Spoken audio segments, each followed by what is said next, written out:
Muito bem, muito bem, muito bem. Sejam todos muito bem-vindos. Estamos começando mais um episódio de Pod Café, podcast, tecnologia e cafeína.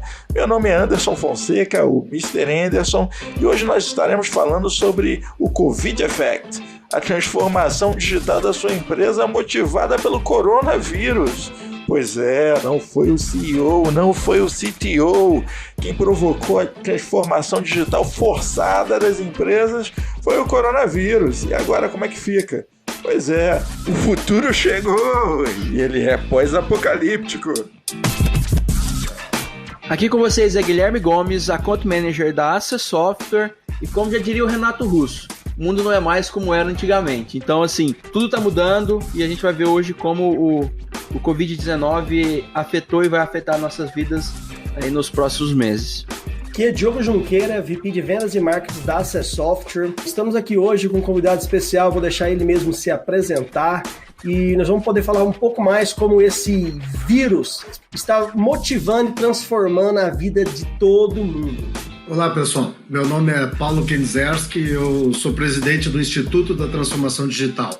O Instituto é uma entidade sem fins lucrativos que nasceu há 3 anos, com o objetivo de estudar o impacto da transformação digital na vida das pessoas e das empresas, né? Entender o quanto que a sociedade está se transformando e vai cada vez mais avançar usando tecnologia e todos os recursos para os negócios serem cada vez mais velozes e ágeis.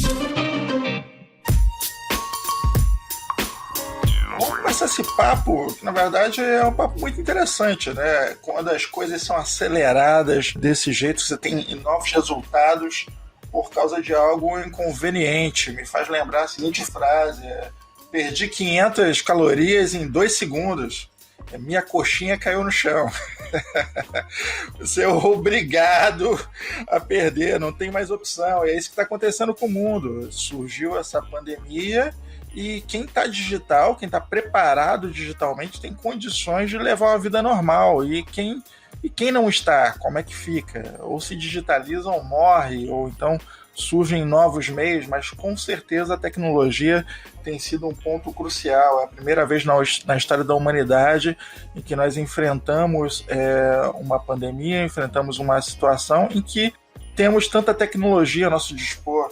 É possível que uma empresa sobreviva, é possível que o seu negócio vá adiante e encontre até novos meios, novas ferramentas, né? Então, várias camadas da sociedade estão sendo assoladas por essa nova realidade e estamos aqui para discutir isso, discutir como isso acontece, como isso está influenciando a tecnologia no Brasil, no mundo e por aí afora. Não, com certeza. Uma coisa que eu não tenho dúvida é que, na verdade, a transformação digital é mais um mindset, é algo que, quem estava preparado, quando você fala, isso é uma questão muito relativa, eu não sei se o que o Paulo pensa a respeito, mas é algo que é constante, né? Então, assim, não tem como você estar preparado, você tem que estar sempre se transformando. Tem aquele mindset de que o mundo está em constante mudança, então desde a transformação da indústria 4.0 até a gente pegar aí a sociedade 5.0, o conceito que nasceu no Japão. Eu tive a oportunidade de estar com a Yoko no IT Forum do ano passado e conversar a respeito da sociedade 5.0, adaptando essa questão. A gente vê que envolve muito do mindset, de querer, de mudança. E é algo que normalmente o pessoal ouvia, falava, legal, vai chegar um dia. Não, no futuro. Mas o futuro chegou e motivado às vezes por uma pandemia, por algo inesperado. Do dia para a noite, empresas de tecnologia de todas as áreas tiveram que colocar máquinas e máquinas para criar políticas de home office que, na verdade, não existiam antes, né, Paulo? Exatamente, né? A gente fala sempre que o home office, que agora todo mundo está falando, né? E parece que todo mundo foi para casa e acordou no outro dia especialista em home office, né? Todo mundo está dando dica de como se comportar. E a gente vê empresas dizendo, não, nós estamos dando toda a estrutura para os nossos funcionários, estamos inclusive levando a cadeira para a casa dele, mas a casa dele provavelmente não está preparada para receber isso, né? Eu vi uma foto ontem, uma imagem, aliás, de uma matéria, que me chamou a atenção, que estava o casal, né? O marido e a esposa estavam trabalhando em casa, com 2 filhos pequenos que também tinham que estudar. E onde é que era o ambiente se reunir essas 4? Na mesa da sala de jantar. Que estrutura que tu vai ter para trabalhar? Tu pode até levar tua cadeira para casa, mas tu tá num ambiente que, né, a esposa faz uma atividade, o marido outro, os filhos estão exigindo, né? Eu vi uma brincadeira hoje de uma frase que foi usada lá no futebol pelo Vampeta no Flamengo, né? As escolas estão fazendo de conta que estão ensinando e os filhos estão em casa fazendo de conta que estão estudando, né? É verdade. Simplesmente agora mandam para casa, material WhatsApp, imprime, e aí o filho tem que fazer o trabalho, mas e cadê o acompanhamento? Aí o pai e a mãe que estão ali sentados trabalhando tem que parar para dar aula, né? Certo que vai acontecer depois disso tudo, né, passar e a gente voltar à normalidade. Eu acho que a gente até vai discutir um pouquinho, né? O que é essa normalidade, porque nada vai ser mais normal daqui para frente, né? Não no modelo que era antes, né? Será que aquelas pessoas que estão aqui, vai ter gente que vai estar louco para voltar para o trabalho? Por quê? A gente estava comentando antes, né? Quem já trabalha em home office ou trabalho remoto, né? Tem um pouquinho de diferença, não sentiu grande diferença. A gente já continua fazendo. Eu já trabalho assim há 3, 4 anos. Então, no meu dia a dia não mudou. O que mudou é que eu não posso sair para a rua toda hora, né? Mas o ambiente de trabalho, eu já tenho um escritório, né? Transformei um quarto da minha casa, no meu apartamento, num escritório.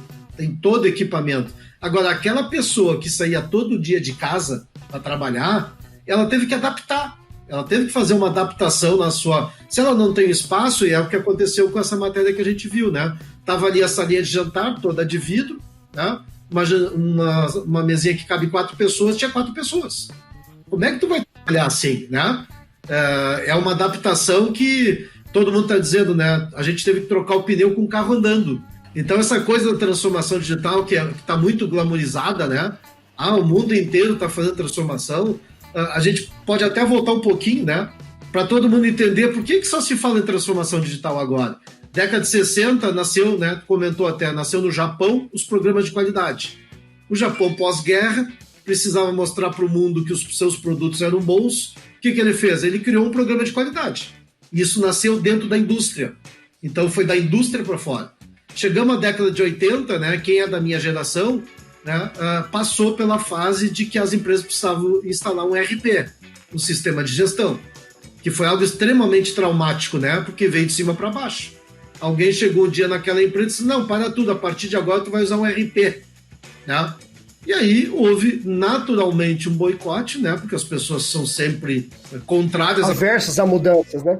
Exatamente. Se eu chegar hoje numa empresa e simplesmente trocar todas as cadeiras das pessoas e sem comunicar elas, não adianta colocar aquela cadeira de game que custa R$3.000 que o cara vai reclamar, né? Vai.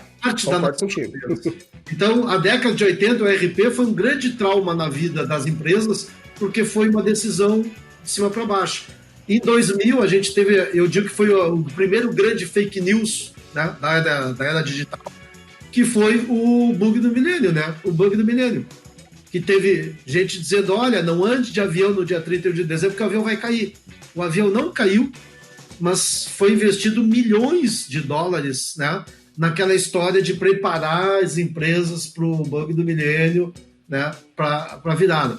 A gente chega em 2020, e olha que não é uma coincidência, né? Década de 60, programa de qualidade, anos 80, ERP, 2000, virada do milênio, 2020, transformação digital. Só que a grande diferença nessas últimas 4 décadas, vamos chamar assim, né, a cada 20 anos, década de 60 nasceu na indústria.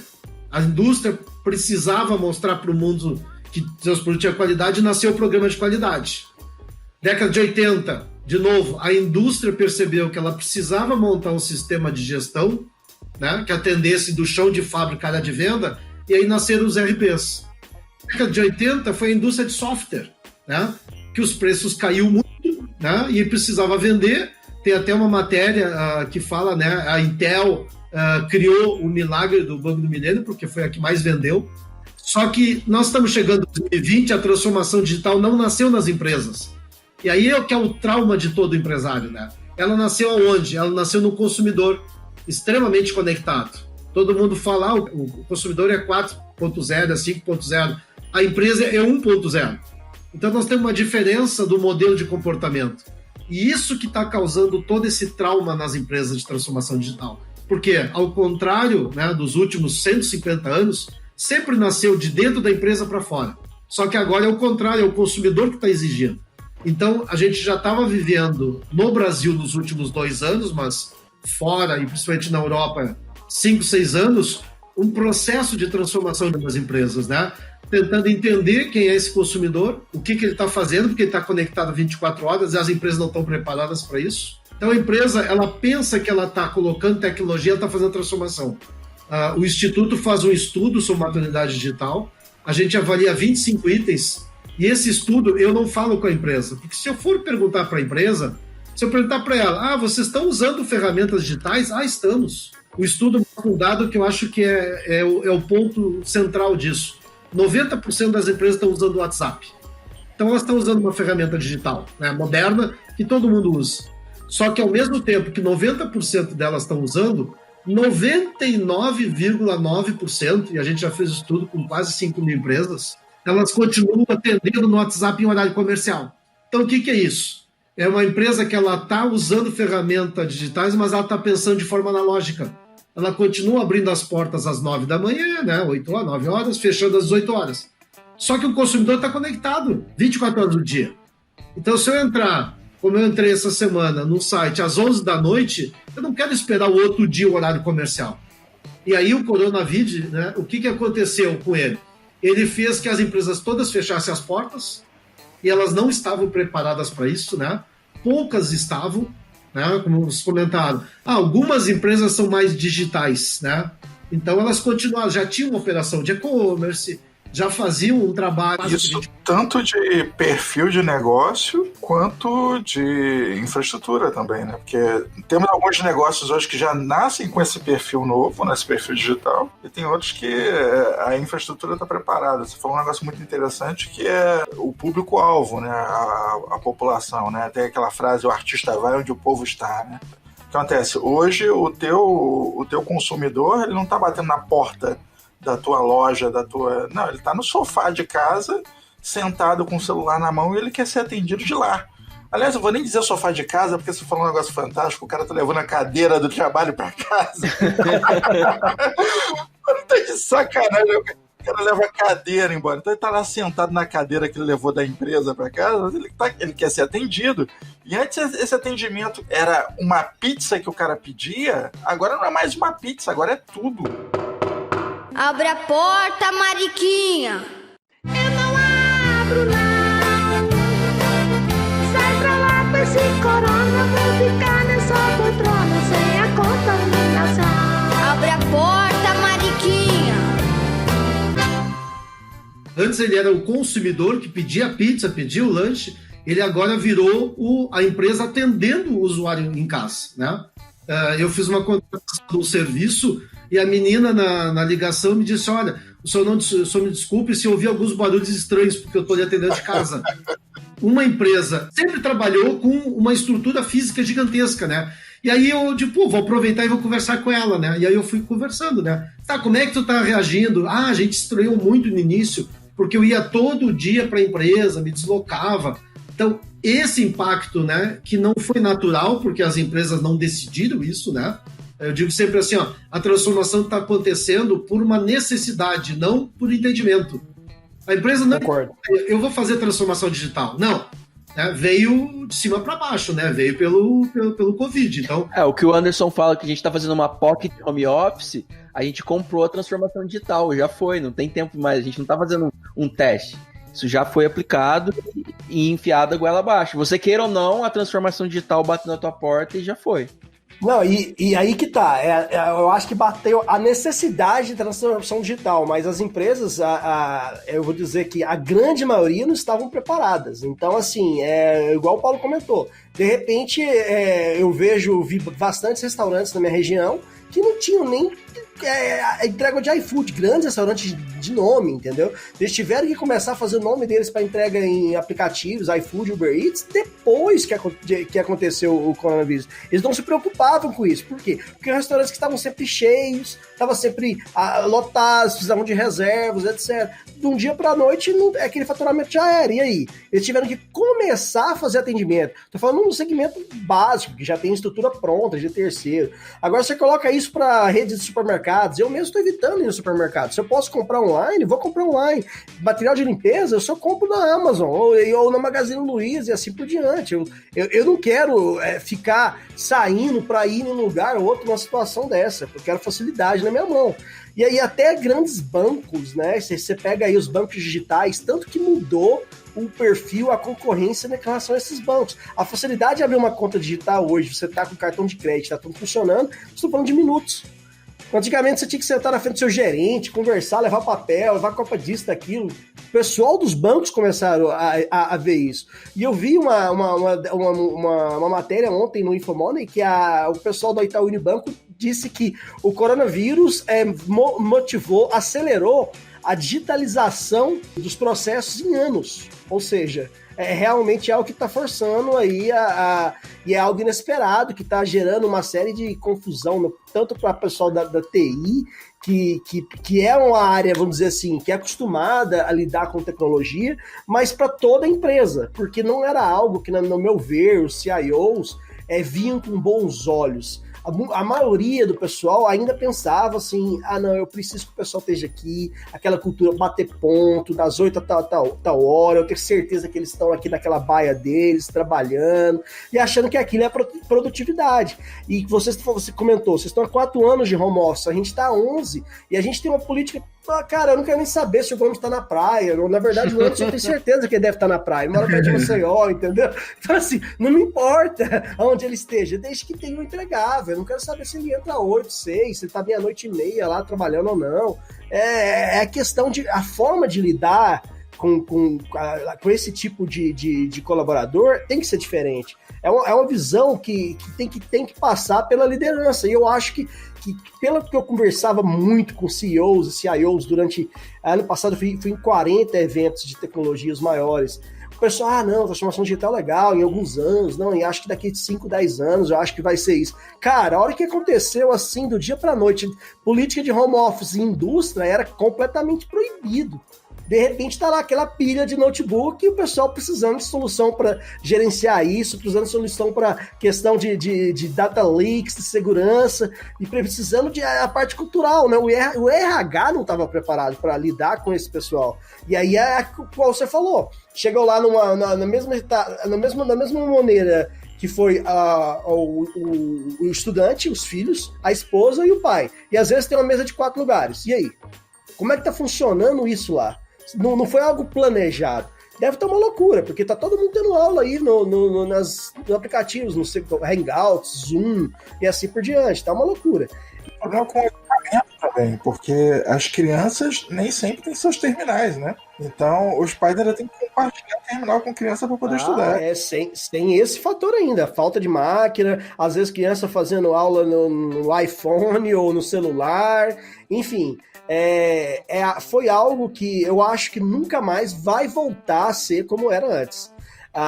E eu acho que, na minha opinião, para o bem, o pessoal vai tentar ver, acho que vale a pena que se flexibilizar um pouco em algumas áreas e o pessoal continuar no home office. Eles vão estar mais produtivos, eles não vão ter que deslocar 2, 3 horas aí de trânsito todo dia em grandes cidades. Desde que esteja organizado e planejado, isso eu acho que pode trazer mais benefícios do que realmente problemas. Não sei o que vocês pensam. Eu acho que isso vai fazer o pensamento do empresário, né? Ele precisa ser acelerado nessa questão de transformação. A gente visita muita empresa, né, que fica lá porque a gente está com um processo de inovação, nós criamos um comitê, né, e eu sou um cara que eu sou muito observador, né? A primeira coisa que eu entro numa empresa, eu procuro onde é que está o relógio ponto. E essas empresas que hoje pintam como, né, inovadoras, transformadoras, nem falo das tecnologias, estou falando das empresas tradicionais. Elas continuam pensando de forma analógica, né? Não é porque Com você certeza. tem um vizinho colorido e um monte de post-it que ela está fazendo transformação. Como é que tu quer ter uma empresa em transformação que tu tá obrigando todo mundo a cumprir um horário de trabalho, né? Já é histórico, tem dezenas de estudos mostrando que tem gente que produz bem de manhã, tem gente que produz bem de noite, né? No momento que eu obrigo todo mundo a bater o ponto, às 8, 9 da manhã, sentar para trabalhar, eu estou limitando na média, né? Eu estou fazendo que todo mundo funcione igual a todo mundo. Pô, se eu tenho um cara que é um talento, mas ele dorme e gosta de dormir até mais tarde, por que não que ele pode entrar depois? Com a questão do home office, né? Por maior que exista o controle, eu conheço empresas, teve empresário que disse para mim assim, não, descobri um software maravilha, eu sei a hora que ele liga o notebook. Então, se ele não ligar até as 9 da manhã, é porque ele está dormindo.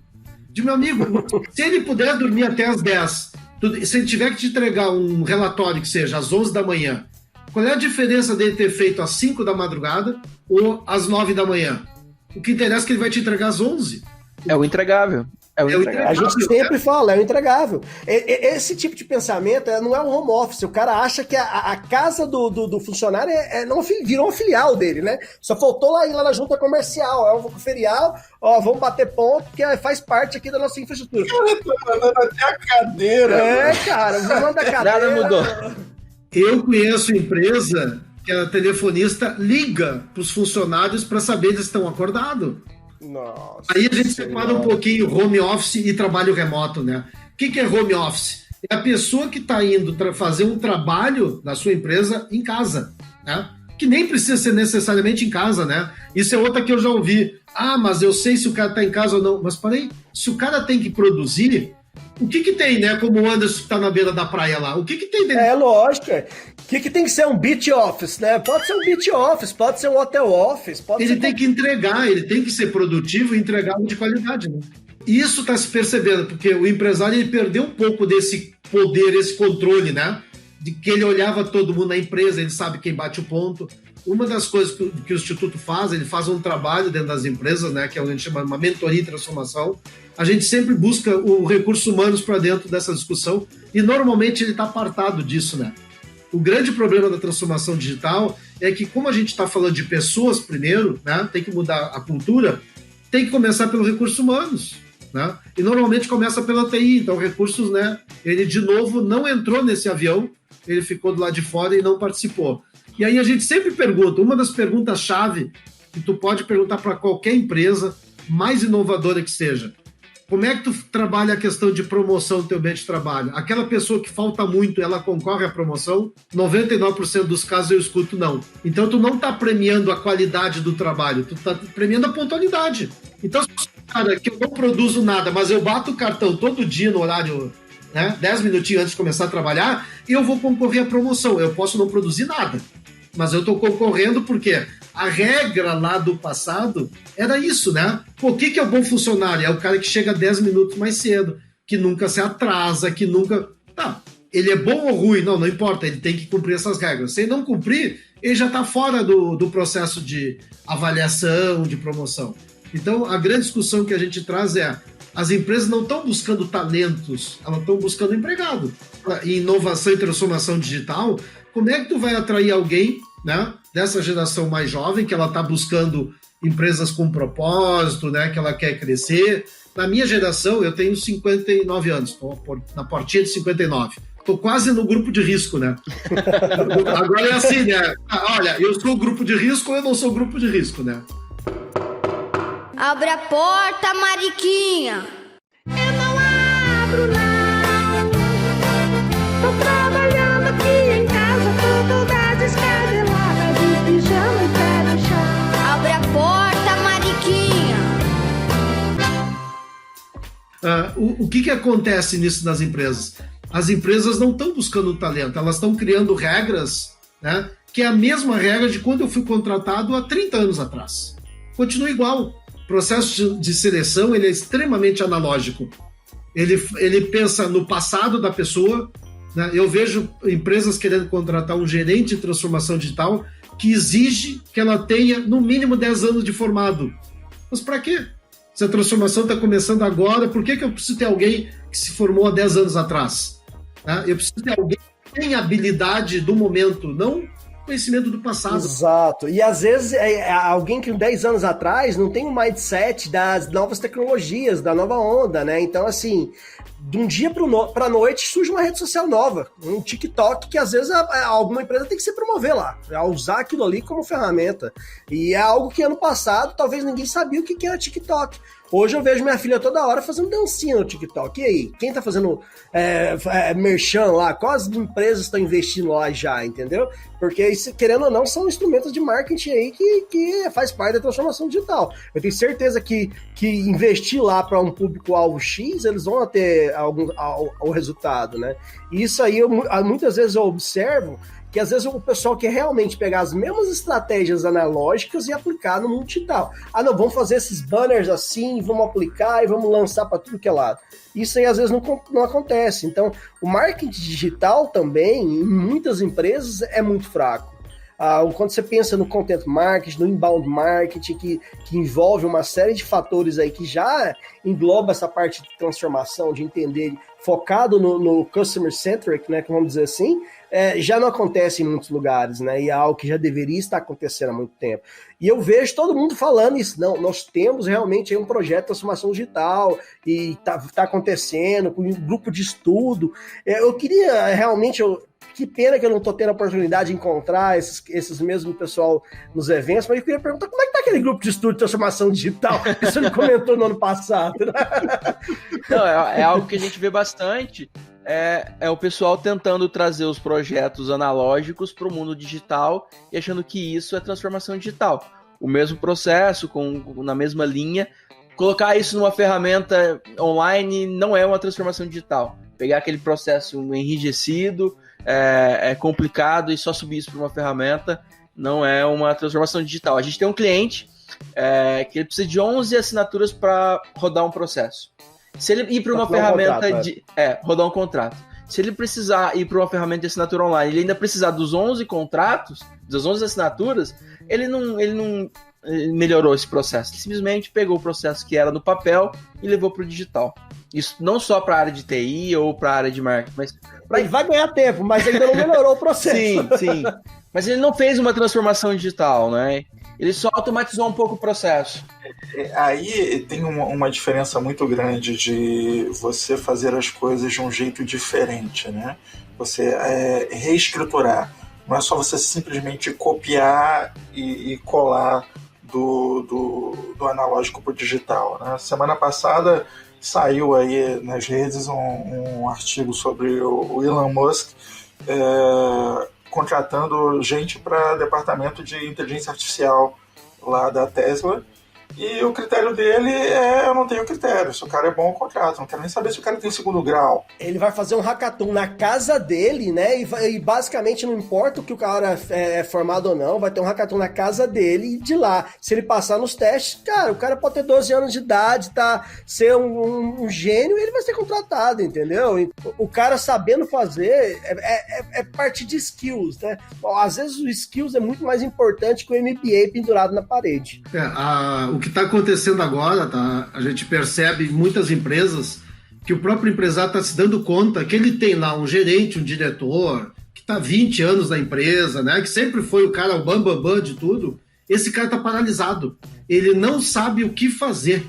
Ele simplesmente não conseguiu entender, né, que parou tudo e ele precisa se reinventar, né? Todo o seu planejamento, toda a sua estratégia de negócio, ele precisa mudar.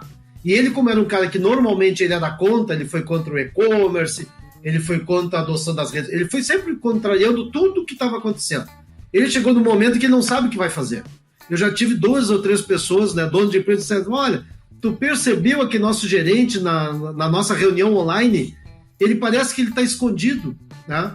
Como quem diz assim: olha, eu já estou começando a avaliar que aquele cara que até agora me atendeu muito bem numa situação de normalidade do mercado, ele não está conseguindo reagir, né? Eu vou ter que trocar. Eu já vi 2 donos de empresas assim: ó, o que tu tá achando daquela pessoa ali? Tipo, mas o cara é teu braço direito. Pois é, mas ele agora não está contribuindo com nada. E não está conseguindo entender o que fazer nesse momento que parou tudo, né? Então, essa é uma coisa que vai mudar. Questão do conhecimento, né? O Instituto tem a nossa grande bandeira é educação, né? A gente questiona muito esse modelo, vocês falaram, né? O Anderson mesmo citou. Por que quando eu vou contratar alguém, eu monto aqueles requisitos básicos e eu tô olhando para trás, né? Um cara com... Não porque ele sabe da agora para frente. Não adianta o cara ter sido... Vou pegar um exemplo do segmento que a gente trabalha. Né? Mas o cara é corretor há 30 anos. Construiu todo o império, vendeu tudo. Mas de 30 anos até hoje mudou. E o que está acontecendo hoje, né? O Gomes falou da questão do contrato. Vou pegar um exemplo, né? Para que serve uma imobiliária hoje num prédio bacana? O que faz uma pessoa entrar numa imobiliária? Pegar a chave para visitar um apartamento para alugar, porque se for para comprar, o corretor já vai junto. E depois ele volta lá para entregar documentos e assinar um contrato. Precisa uma imobiliária ter um prédio? Ela poderia estar fazendo a mesma coisa que vocês colocaram. Há 10 anos eu trabalho home office. Eu poderia marcar um horário para visitar o imóvel, né? Visito o imóvel, eu encaminho os documentos online, assino ele online, tem validade jurídica hoje, e eu recebo depois. Por que nasceu o Quinto Andar? Ele não nasceu pensando no passado das imobiliárias, né? E ele é uma empresa que nasceu não de alguém que trabalhava no setor. Para mim, a grande ruptura do nosso mercado normalmente funciona assim: alguém monta uma indústria, e aí dali sai 2 ou 3 funcionários que aprendem, vão embora e criam a sua indústria, vão construindo, né, os clusters de negócios na mesma região. Só que a gente viu iFood, a gente viu o Uber, a gente está vendo no Brasil o Quinto Andar. São empresas que nasceram não pela experiência dos seus fundadores. Né? O Quinto Andar são 2 caras que eram da área de finanças. E por que o Quinto Andar hoje está matando quase tudo que é imobiliária? Por quê? Ele não avalia o passado. Tem uma palestra que a gente faz que a gente coloca 2 pessoas. Uma pessoa de 40 anos com 10 anos no mesmo emprego e um jovem de 20 anos que trocou nos últimos 2 anos 6 vezes de emprego.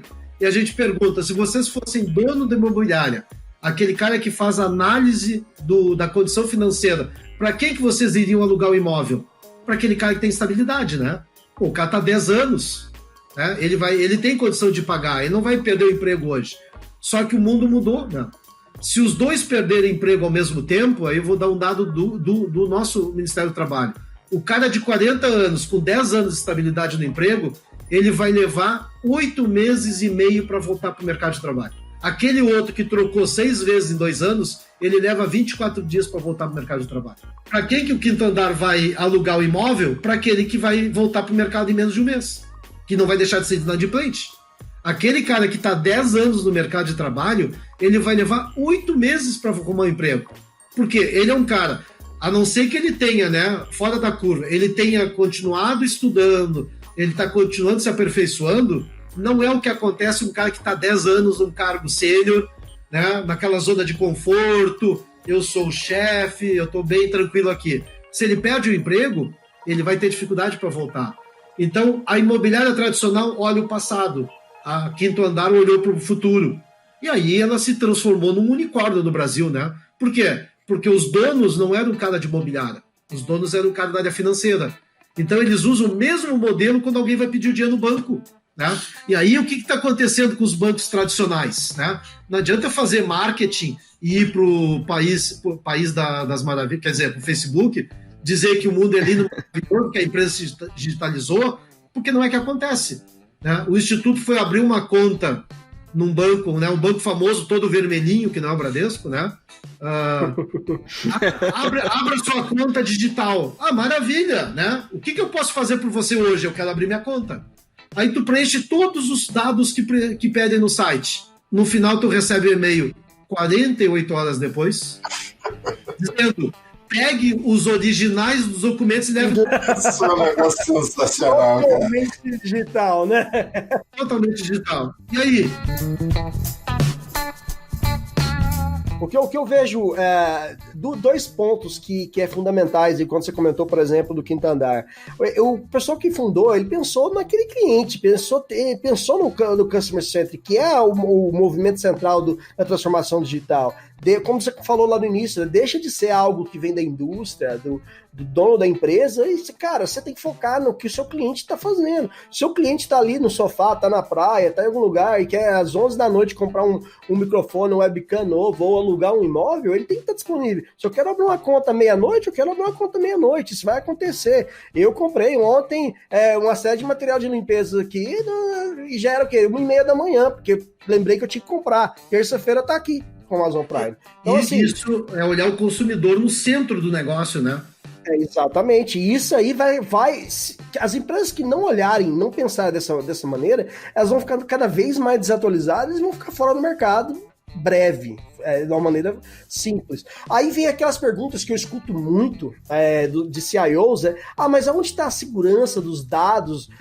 Mas aí vão vazar os dados da empresa. Às vezes os caras não entendem que já existe hoje uma série de soluções tecnológicas para manter esses dados da empresa, mesmo o cara estando no home office, manter ali um doc com o MDM, com as soluções deles todas protegidas. Então não é algo que ele precisa preocupar. Não é porque o cara vai sair lá amanhã e os dados estão desprotegidos porque ele está na casa dele. É só que ele está preparado. Para preparar para isso, tem que ter uma série de mudanças tecnológicas e investimentos em tecnologia para ele fazer isso. Porque não adianta uma pilha de notebook lá pro cara distribuir. E aí? Você acha que o cara vai lá passar de casa em casa fazer manutenção nesses notebooks? Não vai. Ele tem que ter solução. O cara da TI tem que ter solução para suportar aquela gama de pessoal no home office de forma automatizada, de forma mais simples, de maneira que não dê aquele mesmo trabalho ou aquela mesma rotina que antes vinha. Abrir um chamado aqui, traz aqui na bancada, ou então eu vou aí, eu vou acessar via LAN, não tá mais na LAN, ou já tá na home office, tá diferente. Às vezes tá configurado na WAN ou via VPN, depende como é que vai estar. Então, se as empresas não investirem também nessa parte para a área de tecnologia da informação, suportar esse movimento e dar estrutura, o pessoal não vai conseguir. Não vai dar conta do recado, porque com certeza vai ter problema, o usuário final lá, o pessoal que está lá atendendo, o call center, vai ter um problema no software, vai precisar abrir um ticket, vai precisar abrir um chamado, e o processo tem que ser redesenhado da forma completamente diferente. Então, pegando ali por bases da nossa área aqui bastante, que tem o ITIL, então o ITIL V4 lá atrás, que baseava uma série de coisas, vamos redesenhar tudo isso aqui, vamos mudar todo esse processo, porque inverteu tudo. O nosso cliente interno também da empresa precisa ser o centro do negócio, e a gente precisa ter formas de suportar esses caras, né? Com certeza. Tu falou no ponto, antes também tinha comentado, tá? O processo. Se a gente olhar quais são os 3 grandes elementos da transformação digital, a experiência do consumidor, né? Aquilo que a gente já comentou, o consumidor está conectado 24 horas. Então, se eu não entender isso e não entender os canais que ele está usando, né, eu vou continuar dando tiro para tudo que é lado e talvez eu não acerte esse novo consumidor. O segundo elemento, né, é processo de negócio. As empresas, por mais que elas estão digitalizando, que elas estão investindo em ferramentas digitais, principalmente para comunicação, elas continuam com o processo analógico, né? O que eu citei no caso do WhatsApp. As empresas têm o WhatsApp, mas continuam atendendo em horário comercial. Então, ela não está fazendo transformação. Ela não entendeu que o consumidor está 24 horas conectado. E outra coisa que me assusta muito, no estudo, a gente divide o estudo, a gente avalia 25 itens. Tá? 1/3 deles são ferramentas de inteligência. O que tem por trás do negócio? Né? Não aquele site bonitinho, as redes sociais que todo dia tem postagem. Mas o que eu estou usando de ferramentas de inteligência digital até para identificar esse usuário de alguma forma. E na outra ponta lá, o outro terço, são as ferramentas de comunicação. A gente avalia velocidade, tempo de resposta, em todos os canais. Se a empresa tem 0800, nós vamos ligar para o 0800. Se ela tem um formulário, nós vamos preencher. Se ela está no Instagram, nós vamos lá. Nós vamos falar com a empresa, como consumidor, e esperar para ver a resposta, o tempo de resposta e tudo isso. Então, o que a gente percebe? As empresas estão indo para tudo que é canal. Né? Agora, o TikTok apareceu, temos que ter o TikTok. Né? Como é que eu me comunico com esse público? Não sei. Vou dar um exemplo mais fácil. A quantidade de live no Instagram é impressionante. Tá? Então, aquele horário nobre do Instagram, 18, 19 horas, cara, tu entra no Instagram e fica pipocando a vizinho de live. O dedo até cansa de pular live, cara. Eu não consigo acompanhar mais os lives do Instagram, de quantidade que tem. Existe um esforço enorme, né, para fazer uma live, para organizar um conteúdo, muitas vezes para contratar alguém para, né, para compartilhar conteúdo.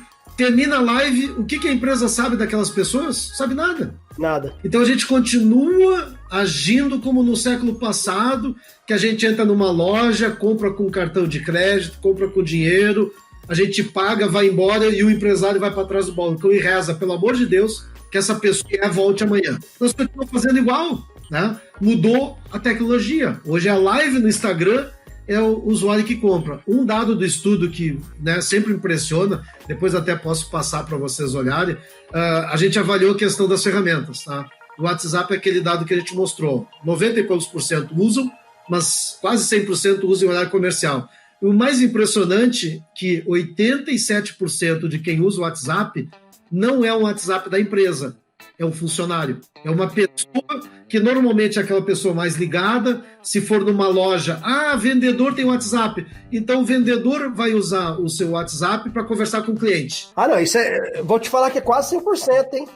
Principalmente na área varejista de construção. Estamos construindo um quarto aqui do meu terceiro filho que tá para nascer. Cara, nenhuma loja tem WhatsApp. É o vendedor que tem WhatsApp. É o vendedor. A gente fez e aí falta um apoio da TI com um WhatsApp empresarial integrado talvez com CRM pro cara, ou então quando a gente fala para TI corporativa, um WhatsApp da TI corporativa integrado a um sistema de helpdesk, por exemplo. E aí, assim, se você não consegue fazer isso, você perde, a empresa em si, ela perde o controle dessas informações. Como é que você sabe como é que o usuário lá na ponta tá sendo atendido? Né? Como é que você consegue ver o tempo de resposta se você não tem acesso ao celular e a qualidade do atendimento do vendedor? É que eu vou dizer agora, pode até soar um tanto suspeito, pode parecer que eu estou tentando vender alguma coisa, e estou.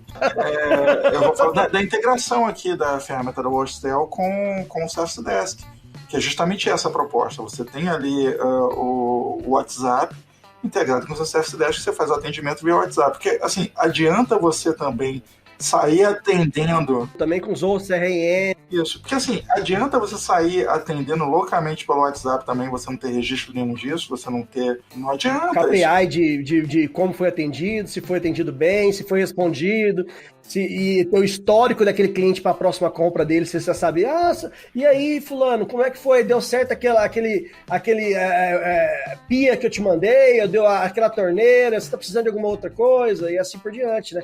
Mas aquele conceito que a gente já vê no Zorro CRM há bastante tempo, é uma coisa bacana de se dizer aqui, é porque hoje você lida com pessoas, né? Então, o que acontece? O que você tem ali? A pessoa, ela se comunica com a sua empresa em vários canais diferentes. É omnichannel. Pode se comunicar contigo através, sei lá, do LinkedIn, do Facebook, do WhatsApp, do telefone, do que for, e tá tudo no mesmo lugar.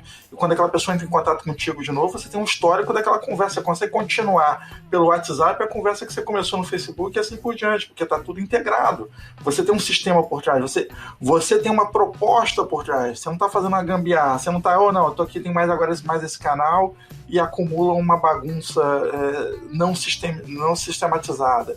Então, isso é importante. Enquanto infraestrutura, enquanto negócio, enquanto você está repensando o teu modelo e realmente sofrendo uma transformação digital, que é entender que a pessoa se comunica com você através de vários canais agora, não é simplesmente, agora eu estou no WhatsApp.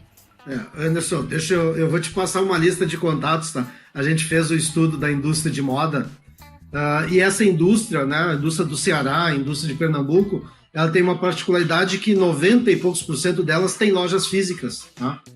E a gente percebeu que elas colocavam o WhatsApp de cada loja e o nome da pessoa, né? E como a gente fez o contato com todos esses WhatsApps, a gente sabia o que era uma conta comercial e o que era uma conta de uma pessoa física, né? Tinha o WhatsApp que estava a menina de biquíni na beira da praia, né? E aí tu sabia que o WhatsApp era dela, pessoal, né? Eu fico imaginando... Talvez era estratégia de venda, hein? Pode ser. Podia me incomodar um pouquinho em casa, né? Porque a gente falou, como assim? Tu tá falando com uma empresa e aí eu tinha que explicar que não era... Que empresa que é essa, né? Mas eu quero pegar isso que o Anderson colocou, né? A facilidade que hoje tu tem uma ferramenta que integre tudo. Pense na maior empresa de tecnologia que vende computador no mundo, que já nasceu 100% digital. Pense em número. Eu vou contar o caso, aí vocês vão entender. Eu tive um defeito no meu notebook. E aí disse, vou abrir o chamado. Né? Entrei no site, tem lá a área do cliente, me loguei, preenchi o formulário, resposta. Em até 5 dias úteis você vai ter o retorno. Ah, não, parei um pouquinho. Fui no Facebook, tem um chatbot para te atender. Descobri que existe um WhatsApp. Ou seja, eu fiz o contato com uma empresa que nasceu no ambiente digital, tá? Que toda a estrutura dela de venda de computadores era online, depois ela foi entrar em rede de varejo, depois ela foi... É uma empresa que nasceu no Texas? É dela. É algo que está no sul do país? Estava em Eldorado, foi para São Paulo depois. E o Connors, eu tinha um formulário preenchido na minha área de cliente no site, que tinha protocolo, porque eles sabiam... E aí, assim, em termos de back-office, fantástico. Eu entrei lá, botei meu CPF e ele já sabia tudo do meu computador, né? Os dados da minha compra. Tá, aí vou para a área de assistência técnica. Eu abri assistência técnica no site, no Facebook e pelo WhatsApp. 3 respostas diferentes para o mesmo problema, para o mesmo cliente. E o pior de tudo, que o meu problema era na tela, a tela ficou escura, e aí tinha que trocar. E aí eu consegui descobrir, por causa do LinkedIn, de uma outra pessoa que me indicou a área de assistência técnica, o resumo da história. Para o site, a peça iria sair de São Paulo para Porto Alegre, onde eu moro. Pelo WhatsApp, o produto já estava na assistência técnica esperando eu entregar, e eu já estava com o computador consertado em casa, porque o cara me passou o contato, eu abri o chamado direto, a hora de serviço, levei lá, o cara trocou. E aí, quando eu estava chegando em casa, eu recebi um e-mail oficial pelo site dizendo: sua peça chega em Porto Alegre na quarta-feira, isso era na segunda. O senhor pode levar lá que em até 15 dias úteis eles vão entregar o equipamento. Ou seja, o cliente é o mesmo, a situação é a mesma, mas como eles começaram a abrir canais de atendimento, eles não conseguiram colocar isso num único lugar. Não, isso é uma maluquice. É uma maluquice para uma grande empresa não ter um sistema de gestão omnichannel e não ter um processo igual, independente de onde está sendo atendido, é uma loucura. Eu dou print, mostro em eventos, porque ninguém acredita quando a gente... Não, e o pior é que talvez tenham 4 telas de computador chegando lá. Né? Então imagina o custo que isso vai gerar para a empresa. Além da insatisfação do usuário, ainda tem um custo, porque eu acredito que eles devem ter enviado essas 4 telas para assistência técnica que ia te atender. E a explicação é que a assistência técnica, a peça só vem de São Paulo para qualquer lugar do Brasil depois de entrar um pedido. Pô, mas existe um sistema de um CRM que sabe quantas peças estragam. Como é que a gente consegue comprar da China, né? Já tem empresas no Brasil com estoque da China, porque eles sabem o que é mais vendido, né? Isso se chama inteligência de mercado. Eu nem estou falando de inteligência digital, né? Isso é inteligência de negócio, né? O digital é uma ponta disso. Mas se a empresa não tem inteligência no seu negócio, ela não vai fazer a transformação digital. Esse é o grande momento que a gente percebe que as empresas... Pô, tem um cara que é um gênio na empresa, mas se ele não tiver as 3 palavrinhas mágicas que a gente usa na transformação digital: velocidade, se ele não tiver agilidade e ele não tiver alcance, ele não faz transformação digital, por mais coisa que ele pendure, né? Tá colocando tecnologia. Eu entro muito em comentários no LinkedIn, e pouco antes de a gente entrar para fazer essa gravação, eu vi uma empresa dizer assim: nossa transformação digital está acontecendo, maior empresa de petróleo do país. Só falou de tecnologia. Me deu vontade de dizer assim: puxa, mas eu como consumidor, quando eu vou num posto da tua marca, eles não sabem quem eu sou. Aí a gente tem um outro concorrente que tem, para mim, o melhor programa de fidelidade do mundo, que, vamos pensar o que é essa empresa. Tu vai abastecer combustível no teu carro. Eles sabem tudo da tua vida, né? Eles têm um programa de fidelidade que se transformou no grande CRM do negócio dele. Eu viajo todo mês para Santa Catarina, 5, 6 horas de carro, e eles vão me apontando qual é o posto que tem no trajeto para eu abastecer da mesma bandeira. Então tem empresas que estão entendendo a mudança do consumidor, estão mudando o seu processo, né? Porque eu digo assim, pô, o posto de gasolina há 20 anos, tu entrava, abastecia, pagava e ia embora. Tem o maior CRM do país, né?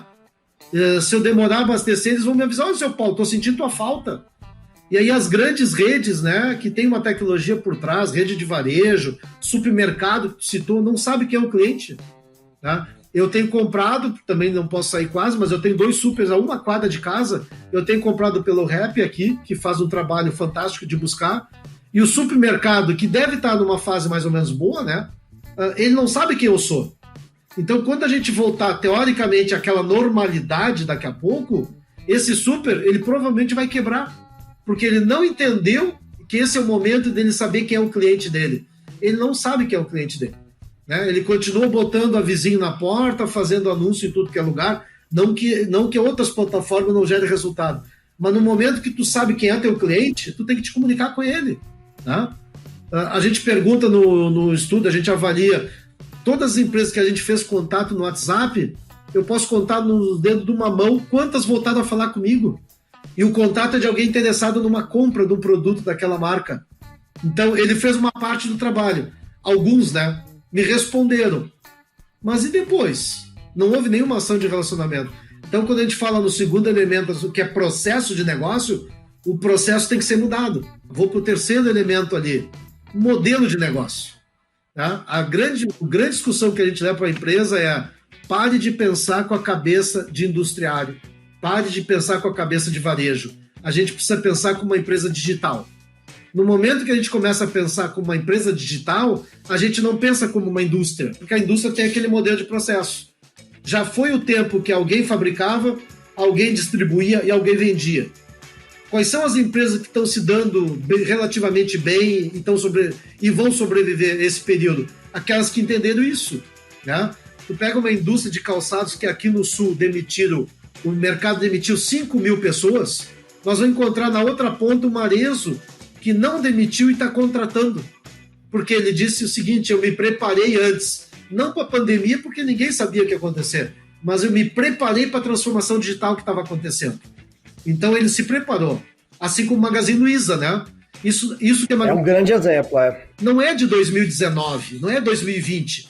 Isso começou em 2014, quando a Luiza decidiu que ela ia deixar de ser uma rede de varejo para ser uma empresa digital com ponto. Ela virou uma empresa de tecnologia. Né? Eu estava, inclusive, no IT Forum, quando ela fez essa declaração, que ela falou: a partir de hoje, a minha empresa não é mais uma empresa de varejo, é uma empresa de tecnologia. Todo mundo ficou olhando assim, como assim? E aí ela falou: não, vamos começar a investir nisso. Ela realmente colocou na prática ali a transformação digital e colocou a mão na massa, e hoje está, vamos dizer, colhendo os frutos. Né? E o que eu vejo, pegando o exemplo do Magazine Luiza, a coisa mais importante foi a decisão da Luiza Trajano, que ela sabia que ela não seria a pessoa a conduzir esse navio, e ela saiu para o conselho e colocou o Frederico como líder disso. Então, assim, para mim, o grande negócio foi o entendimento dela, dizer o seguinte: pessoal, eu não tenho essa capacidade de fazer isso acontecer. Eu preciso ter alguém que faça isso. Tá? Que é uma dificuldade do empresário. O empresário tem aquele ego, ele é o dono, né? O famoso olho do dono que engorda o gado. Né? Ele não tem nem o gado na frente dele, porque as pessoas estão trabalhando em casa. Então, como é que ele sobrevive esse momento? Né?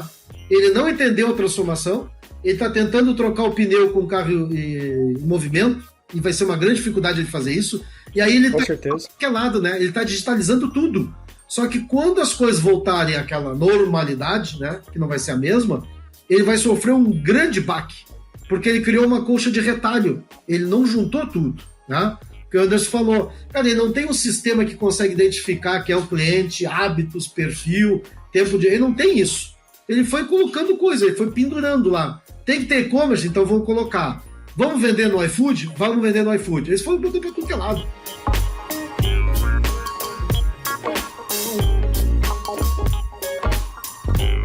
O modelo antigo de você modernizar ou ampliar a sua empresa era, sei lá, vou abrir... Tipo, temos de atender via WhatsApp. Vamos abrir o departamento do WhatsApp.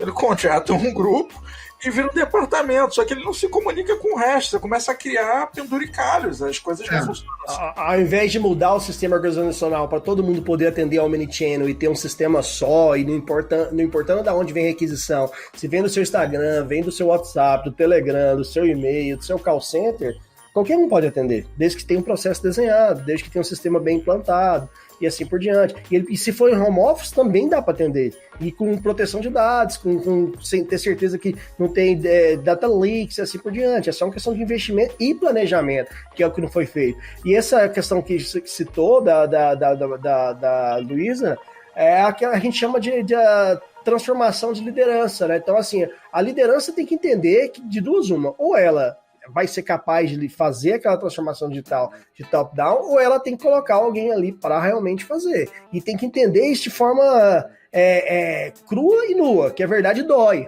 Mas é verdade, continua sendo uma verdade, né? Não adianta, a gente tem aí uma série de outras empresas em outras transformações, grandes conglomerados, que simplesmente sumiram do mercado. Né? A gente pega um exemplo americano muito clássico, a Forever 21 simplesmente tinha loja em tudo que era aquele lugar e de repente tá aí em concordata e fechando tudo. Por quê? Porque os grandes concorrentes dela, igual a H&M e outros, eles foram para o e-commerce muito antes, eles foram para o mundo digital muito antes, né?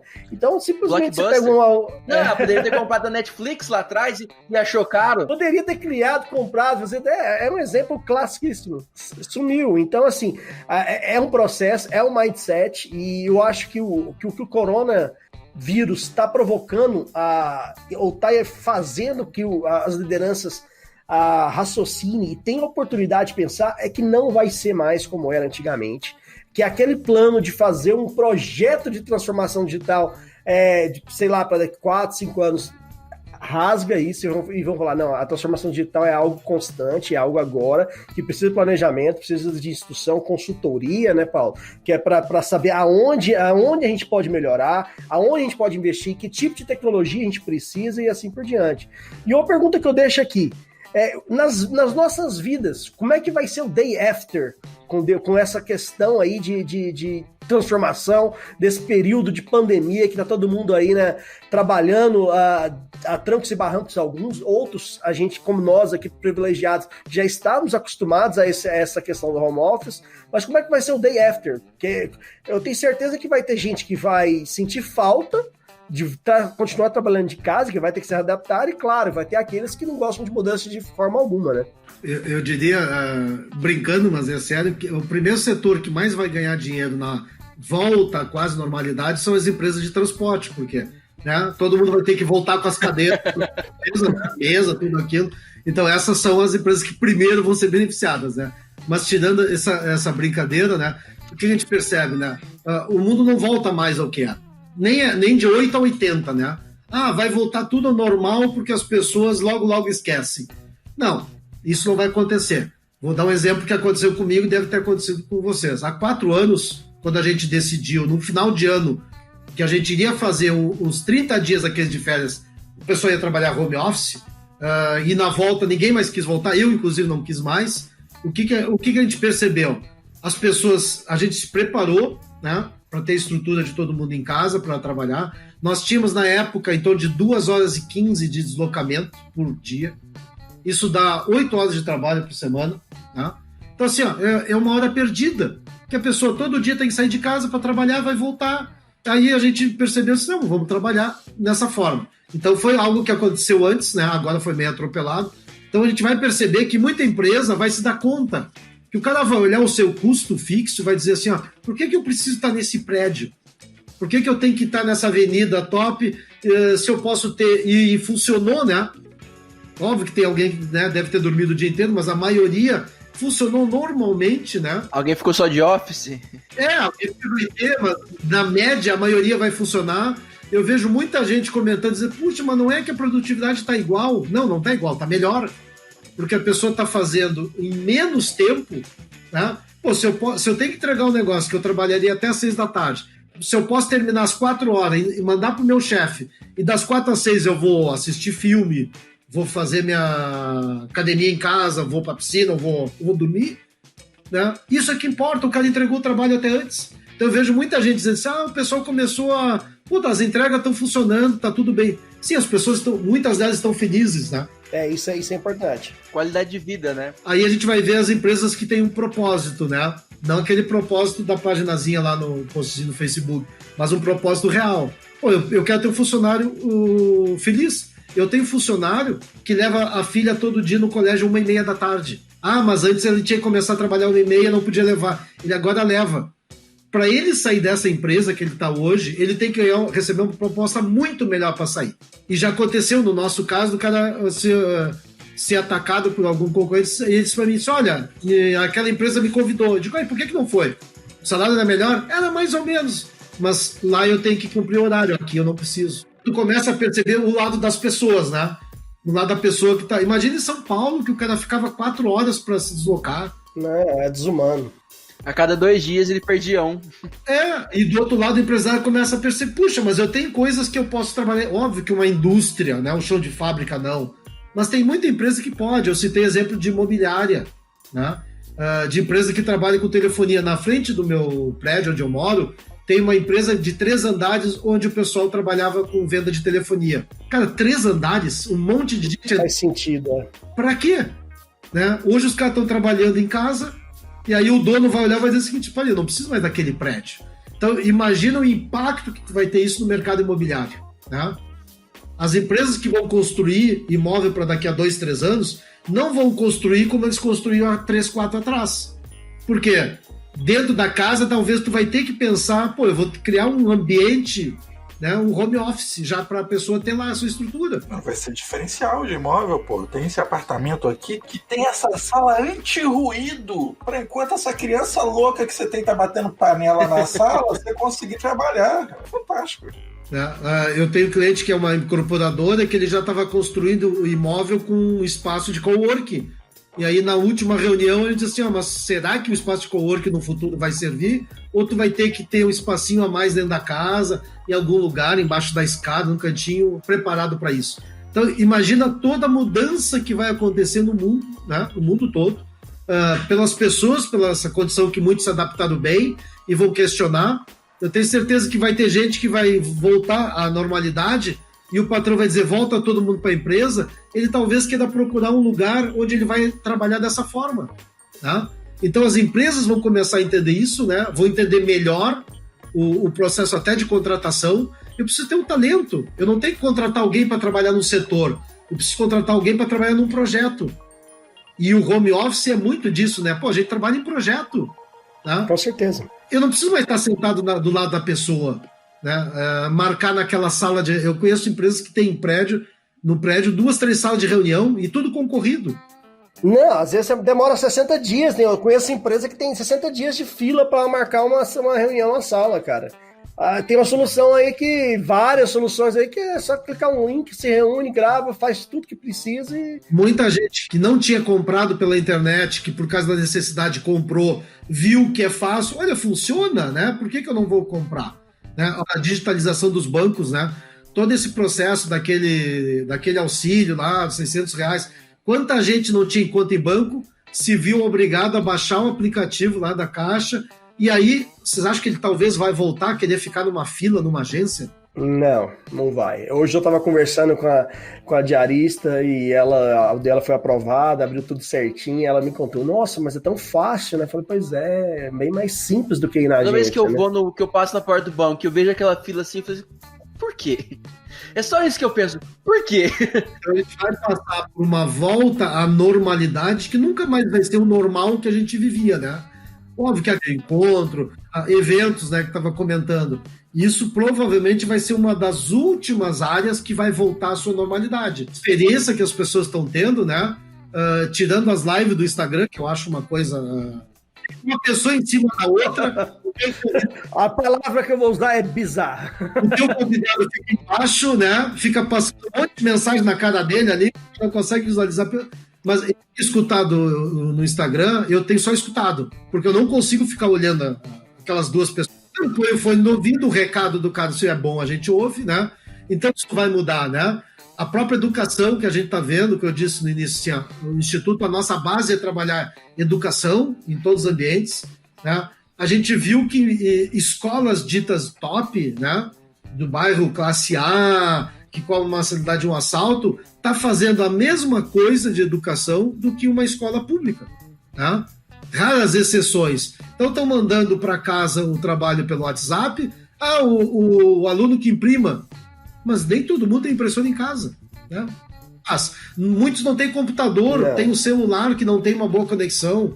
Então, é o mesmo exemplo a empresa deu suporte para o funcionário, mandou uma cadeira para casa dele, mas você melhorou a internet dele?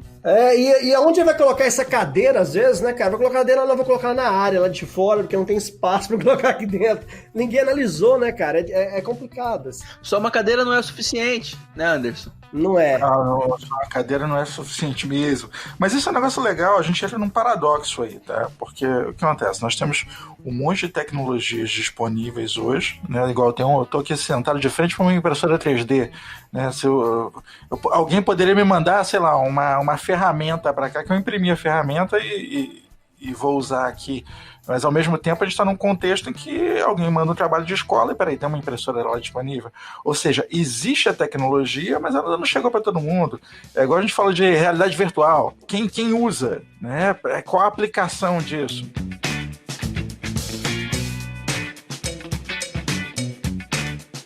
Mas isso da educação é a base de tudo, né? E a gente percebe como a gente não estava preparado para isso, né? Há muitos anos se fala em educação à distância, o EAD, educação à distância, as universidades muitas tinham isso, mas o que a gente percebia, né? Existe uma adesão no ensino à distância como uma comodidade daquela pessoa que não consegue pagar um curso presencial, ela tem uma grande dificuldade de se deslocar, só que ela precisava ter um diploma. Aí a gente esbarra num problema até político no Brasil, né? Porque o EAD foi um mecanismo político para você popularizar ali o curso superior, espalha por aí, tá valendo e vamos que vamos. Todo mundo na faculdade, olha os gráficos, que tem uma coisa fantástica, olha os números como melhorou absurdo. Opa, vamos riscar a linha da pobreza. Não, dá esse cartãozinho aqui, ó, agora que você saca esse dinheiro, saiu todo mundo da linha da pobreza do dia pra noite. Maravilha! Então, assim, o Brasil funciona muito assim, né? E aí a gente esbarra num problema de infraestrutura. Eu tava lendo um artigo sobre a Estônia, que lá eles são top em digital, e no digital eles têm, sei lá, 3 serviços que dependem da pessoa ir no local para realizar. Casamento e divórcio e mais um. Até agora com o Covid, até certidão de nascimento eles já estão fazendo online. Mas qual que é a estrutura do país? Lá, 99% da população tem internet banda larga. A gente trazer isso para a realidade do Brasil, a gente não tem 90% da população nem com saneamento básico. Quanto mais com um nível de conectividade e uma internet DSL, para eles conseguirem fazer as conexões e fazer estudar, por exemplo. Às vezes a pessoa não tem nenhum computador, às vezes não tem nenhum celular, né, para fazer essa conexão. Então, assim... Não, celular não. No Brasil, o cara pode ser pobre, mas celular ele tem. É igual a antena parabólica antigamente. Todo mundo tinha, não tem dessa não. A gente volta àquela discussão, né, do cliente no centro. Né? A educação, ela tem que tomar por base não pensar assim, porque nós precisamos ter altas tecnologias. Nós precisamos entender que o nosso perfil de aluno, vou pegar o aluno de ensino médio, aluno que ele mora na periferia, mas ele tem um celular. Então a gente tem que pensar na educação que atenda ele no equipamento que ele tem. Não pensar na maravilha, né? Não achar que todo mundo tem uma impressora em casa, que vai poder imprimir o seu trabalho. E como é que devolve depois? Né? Eu fiquei pensando, mas aí o professor, eu imprimo, entrego para o meu filho preenche, como é que volta? Tem que escanear? Tem que tirar foto? Mas essa que é a loucura de você pegar um processo analógico e tentar digitalizar ele. Que não funciona, porque assim, para que serve um exercício? Tem que ir lá na raiz da coisa, né? Para que serve um exercício de escola? É para você desenvolver as habilidades da criança, é para você trabalhar a questão cognitiva e tal. Você tem que fazer isso de forma digital. O cara vai pegar um tablet, vai fazer o desenho no tablet, vai fazer a resposta que tiver, vai digitar a resposta, enfim. A educação no Brasil não é para desenvolver isso, né? A gente escreveu um artigo falando sobre as competências do profissional do futuro, e as 5 competências que a gente colocou, tem outros, o André Iori, que tem um livro fantástico, ele fala em 6, né? Mas tem alguns que citam 10, mas a gente optou por trabalhar 5. Elas não são trabalhadas na escola, no ensino médio. O ensino médio, ele prepara o jovem para fazer uma prova do Enem, que é uma prova de marcar. ele não prepara o jovem para o futuro. Como 90% desse jovem ele não passa no Enem porque não tem vaga, o que ele vai fazer na vida? Se ele não foi preparado para a vida, ele foi preparado para fazer uma prova. No momento que ele não passa na prova, o que ele faz? Ele não faz nada. Aí ele vai engrossar a fila de desempregado, ele vai engrossar a fila do CIE. Só para dar um dado aqui do Rio Grande do Sul, o CIE tem 280 mil jovens esperando um estágio. No mesmo banco tem 50 mil empresas querendo contratar. Ué, mas por que as 50 mil não contratam um dos 280 mil? Porque a habilidade que a empresa quer, esse jovem não tem. É a questão realmente a educação no Brasil ela é focada muito na questão do resultado ali do conteudista, né?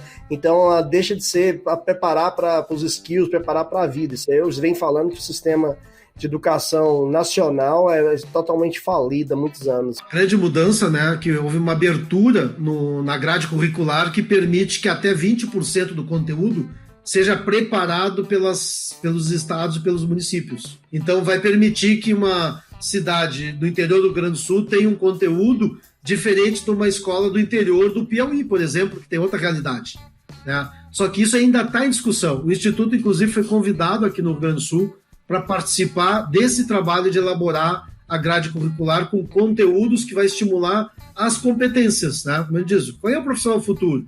Ele tem suas competências. E a gente firmou um convênio para atender 10 mil jovens no primeiro ano, desenvolvendo todo um trabalho, não de preparar ele para o Enem, porque isso aí a escola faz no dia a dia, mas preparar ele para a vida, né? Preparar ele para ele entender assim, ó, todo mundo fala de startup, mas como é que eu monto uma ideia para surgir uma startup? Nós estamos levando essa cultura para dentro da escola para preparar o jovem para ele ser empreendedor. Se ele quiser ser um funcionário com carteira assinada, ótimo, ele vai ser um funcionário. Mas se ele quiser ser um empreendedor, hoje a educação no Brasil não trabalha nisso. E aí o Gomes citou o exemplo da Estônia, na Suécia já é assim, se prepara o jovem para ele ser um empreendedor. Ele pode ser um empregado com carteira assinada, mas ele pode ser o dono de uma empresa. E no Brasil, nós não estamos preparando o jovem para isso. Então, nós vivemos num círculo, né? Nós cada vez estamos colocando mais gente despreparada em idade de trabalhar nas empresas e a gente não tem essa capacidade. A China, para você ter uma ideia, né? De novo, falar da China é assustador. A China forma 5 milhões de técnicos por ano. Técnicos. O Brasil forma 9 mil. Imagina daqui a 5 anos. Nós estamos falando de inteligência artificial. A China forma 500 mil profissionais especializados em inteligência artificial. No Brasil, não tem. Então, imagina como é que nós vamos estar, qual vai ser o nosso nível de competição no mercado daqui a 5 anos, daqui a 10 anos. Nós vamos estar cada vez pior. Porque nós estamos colocando no mundo uma massa de jovens que não estão preparados para isso, não é culpa deles, a culpa é do sistema, né? E nós vamos estar querendo competir com Israel, com a China, com a Índia. Nós não vamos competir nunca com eles, né? Nós vamos, nesse nível de educação que a gente está, tirando algumas coisas pontuais que acontecem no Brasil, mas a grande maioria ela vai ser despejada, esse é o termo, ser despejada no mercado de trabalho, sem nenhum preparo, sem nenhuma capacitação. E aí nós vamos de novo sofrer daqui a 5, 10 anos no mesmo que a gente sofreu lá em 2010, no grande apagão de mão de obra. Só que ao contrário daquele apagão de 2010, aquele apagão, são jovens nem tinham nascido nessa época, né? Mas em 2010 o apagão foi de mão de obra na fábrica. Agora vão ser, eu concordo plenamente, eu acho que 35% dos empregos que vão ter daqui 10 anos, ou 35% ou 40%, eles ainda nem existem. Então, assim, infelizmente a educação não está sendo programada e pensada nesse futuro, né? Nessa transformação, nessa nova... Do nível básico ao superior. Do nível básico ao superior. A primeira atitude que eu vejo, mesmo assim, ainda eu não posso criticar, mas pelo menos uma atitude diferente, foi que a Universidade Federal de Goiás lançou esse ano um curso específico de inteligência artificial. Eu já fiquei encabulado, deu um ponto de corte bem alto do Enem, né? Foi um dos mais concorridos, e a primeira questão que eu vejo relacionada ao tema. Mas eu acho que a questão de ser técnico é muito mais importante do que realmente toda aquela base lá, de sei lá, primeiro período, ética, não sei das quantas, cálculo 1, cálculo 2 e assim vai, né? Dependendo do que você estiver fazendo. Então, isso aí, a parte técnica de o profissional estar preparado, a gente vai sofrer muito ainda. Eu escrevi um artigo que ainda não publiquei, mas devo publicar aí nos próximos 10, 15 dias, que é justamente a questão do RH e a inteligência artificial.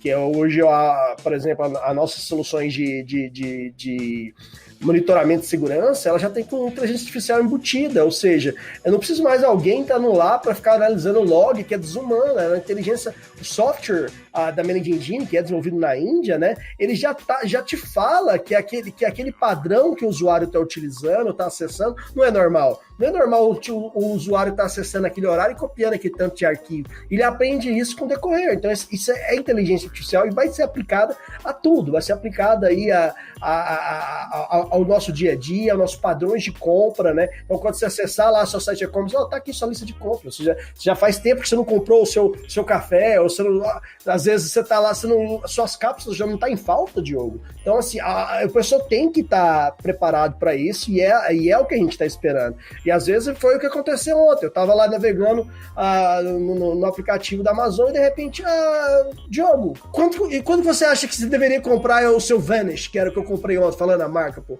Realmente, já faz muito tempo. Eu fui lá e perguntei pra minha esposa, e aí, como é que tá o Vanish? Tá acabando. Que coincidência, né?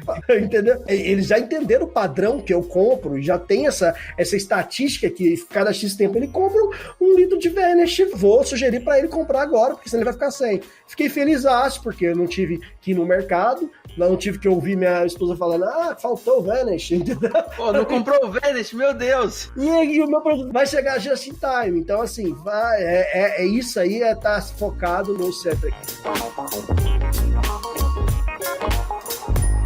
Galera, bom, aparentemente chegou o futuro e, surpreendentemente, o futuro é pós-apocalíptico, né?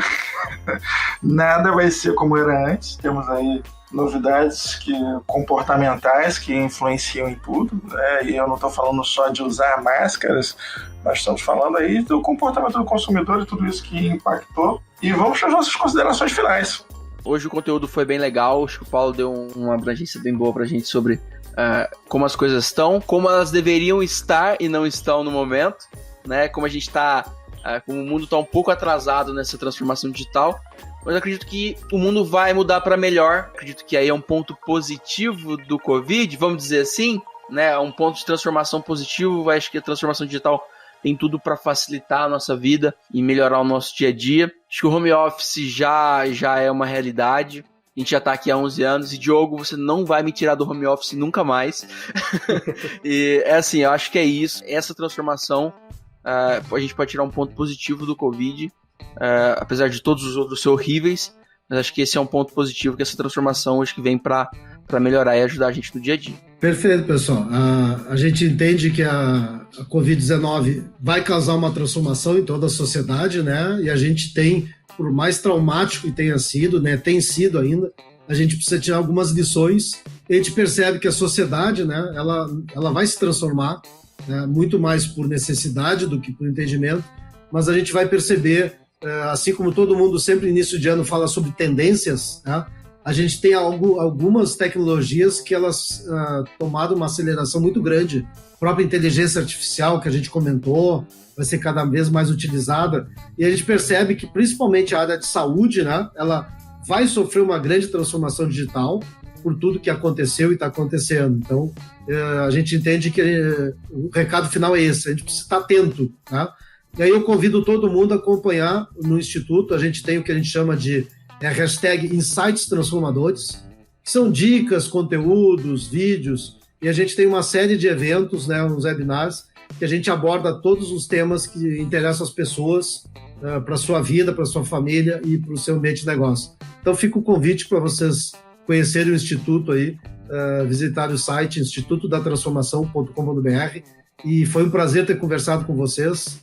Parabéns pelo programa. Ô Paulo, muito obrigado você pelo aceitar o nosso convite. Foi um prazer receber aqui para discutir um tema tão atual e tão necessário, né? Que está todo mundo vivendo a transformação digital. Antes, falar de transformação digital era algo de, o futuro. Mas o futuro chegou e chegou por causa de um vírus, né? Então, assim, foi um prazer receber o seu conhecimento aqui no nosso podcast. Tenho certeza que nossos ouvintes vão gostar bastante, vai agregar bastante valor aos nossos ouvintes, aos nossos futuros ouvintes e assim por diante.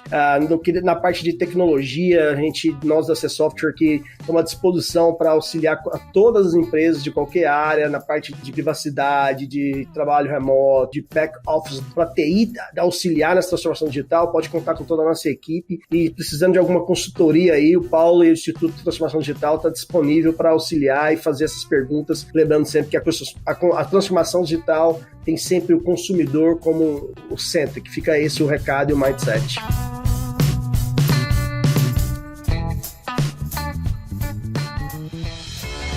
Este podcast é um oferecimento. AC Software, liderança em soluções para gerenciamento de TI.